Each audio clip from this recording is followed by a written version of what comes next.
Iran के security chief Ali Larijani और buses force के कमांडर गुलाम रजा सलेमानी की फजाई हमले में शहादत का इसराइली दावा।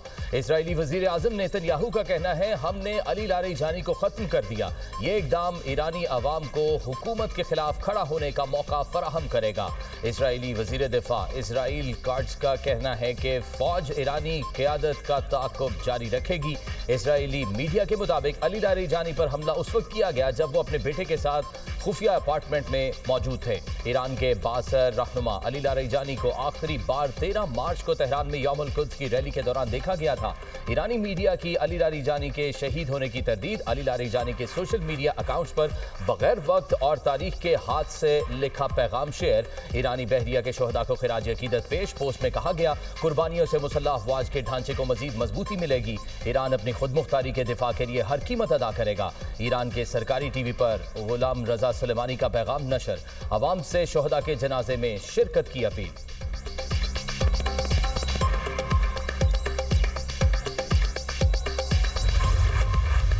नाम लिए बगैर ईरानी लीडर की शहादत का दावा। अमेरिकी सदर कहते हैं कि गुज़िश्ता रोज ईरान के आला लीडर को शहीद कर दिया। जंग तकरीबन 5 हफ्तों में खत्म हो जाएगी। ईरान की फौज को शदीद नुकसान पहुंचा। बहरिया, फिजाइया और रेडार तबाह कर दिए। ईरानी क़यादत हर सतह पर खत्म हो चुकी, दोबारा खतरा नहीं बन सकेगी। इत्तेहादी ममालिक से मायूस डोनाल्ड ट्रंप की सोलो फ्लाइट। कहा, आबनाए हरबूज में जहाज़ों की हिफाजत के लिए नेटो, जापान, ऑस्ट्रेलिया और जनूबी कोरिया समेत किसी की मदद नहीं चाहिए। अमेरिका दुनिया की अजीम ताकत है, किसी मदद की ज़रूरत नहीं। नेटो से बहुत मायूस हुआ। इत्तेहादी ममालिक का ये रवैया मायूस कुन है। हम तो इनका दिफा करते हैं, वो साथ नहीं देते। बरतानवी वज़ीर-ए-आज़म केयर स्टारमर से भी मायूस हूँ। बेशतर नेटो इत्तेहादी ईरान पर फौजी कार्रवाई में शामिल नहीं होना चाहते। नेटो ईरान के मामले पर बहुत अहमकाना इक़दाम कर रहा है। ईरान जंग में कतर, अमारात, सऊदी अरब और बहरीन की ज़बरदस्त हिमायत हासिल रही। सहाफ़ियों ने सदर ट्रंप से अमेरिकी नेशनल काउंटर टेररिज्म के डायरेक्टर जो केंट के इस्तीफे से मुतालिक सवाल किया तो बोले, मेरा हमेशा से ये ख्याल था जो केंट सिक्योरिटी मामले में कमज़ोर है। जब मैंने जोसेफ केंट का बयान पढ़ा तो एहसास हुआ कि अच्छा हुआ वो चले गए।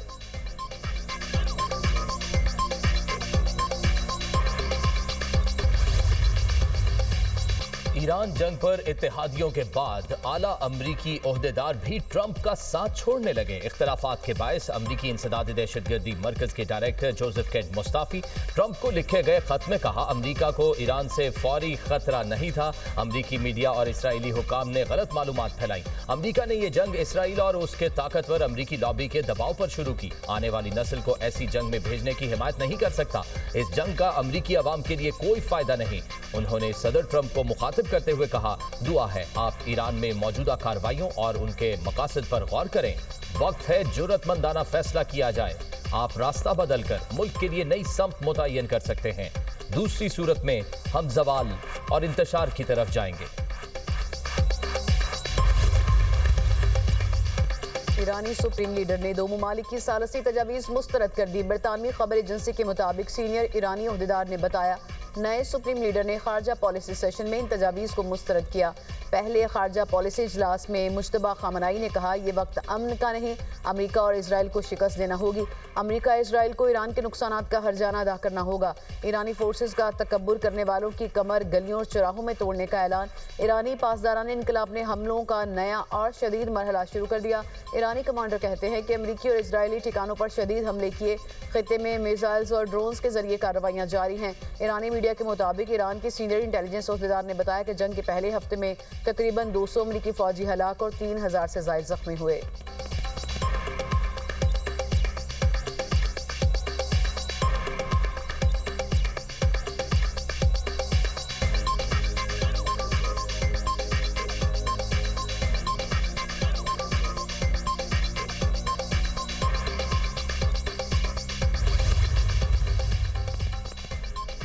इसराइल और अमेरिका के ईरान में तबाहकुन हमले। तेहरान में मुसलसल धमाके।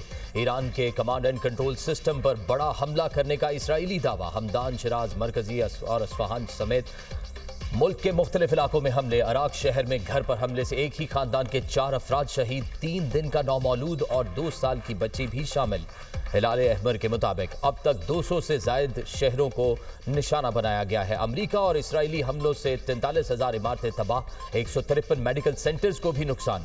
इसराइल के लबनान पर फजाई और जमीनी हमले, बैरूत और जनूबी लबनान में बमबारी, 2 लबनानी फौजियों समेत 8 अफराद शहीद। लबनान में शहीद अफराद की तादाद 912 हो गई, 2221 अफराद जख्मी हो चुके। हिजबुल्लाह का क़याम में इसराइली फौजियों को रॉकेट हमले में निशाना बनाने का दावा।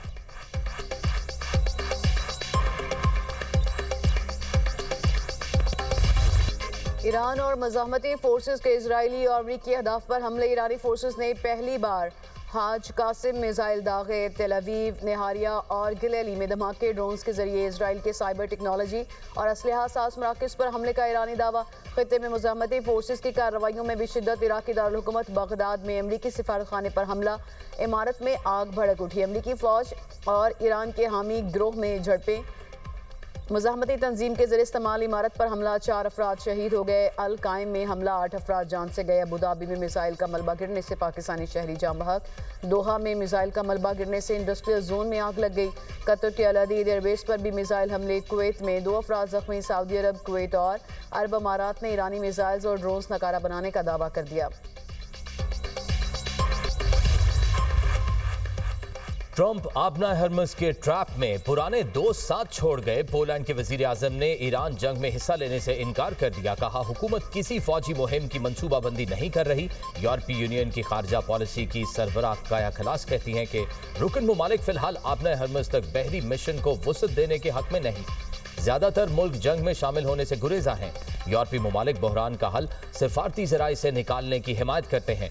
वक्त आ गया है ईरान जंग फौरी तौर पर खत्म की जाए। अमरीका की गैर मुतवक्के पॉलिसियों को मद्देनजर रखना होगा। अमरीकी इकदाम को समझना मुश्किल हो रहा है।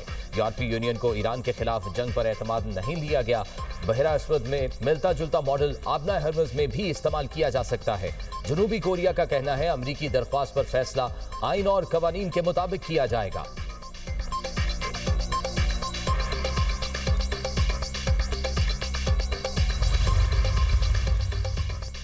नायब वज़ीर-ए-आज़म इसहाक डार से ईरानी सफ़ीर रज़ा अमीरी की वज़ारत ख़ारजा में मुलाकात। मुश्किल वक्त में पाकिस्तानी अवाम की जानिब से भरपूर इखलाकी हिमायत पर शुक्रिया अदा किया। इसहाक डार ने तनाज़े में कीमती जानों के ज़या पर ताज़ियत का इज़हार किया और जल्द हल की उम्मीद जाहिर की। कहा, मुज़ाकरात और सिफारतकारी ही मसाइल के हल की ज़मानत हैं। नायब वज़ीर-ए-आज़म इसहाक डार का अज़रबैजान के वज़ीर ख़ारजा से टेलीफोनिक रब्ता। खित्ते की सूरत हाल और बाहमी दिलचस्पी के अमूर पर तबादला ख्याल। दोनों रहनुमाओं में दीगर अहम अमूर पर भी बातचीत।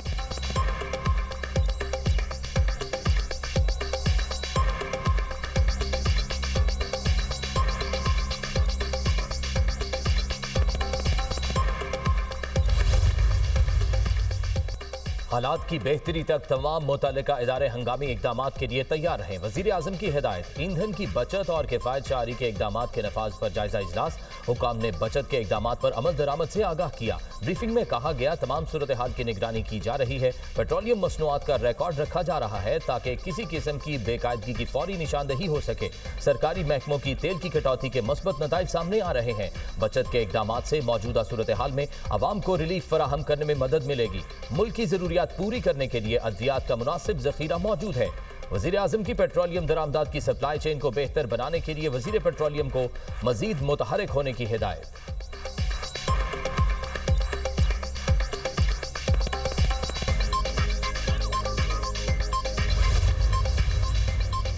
नायब वज़ीर-ए-आज़म इसहाक डार की ज़ेर सदारत पेट्रोलियम मसनूआत से मुतालिक इजलास। पेट्रोलियम मसनूआत के ज़खायर और सप्लाई सूरत हाल का जायजा। इसहाक डार का पेट्रोलियम सप्लाई पर इत्मीनान का इजहार। सप्लाई चेन की सख्त निगरानी की हिदायत। मुल्क भर में ईंधन की बिला तातुल फ्राहमी यकीनी बनाने का हुक्म। सार्फिन के मफादात के तहफ़्फ़ुज़ पर जोर।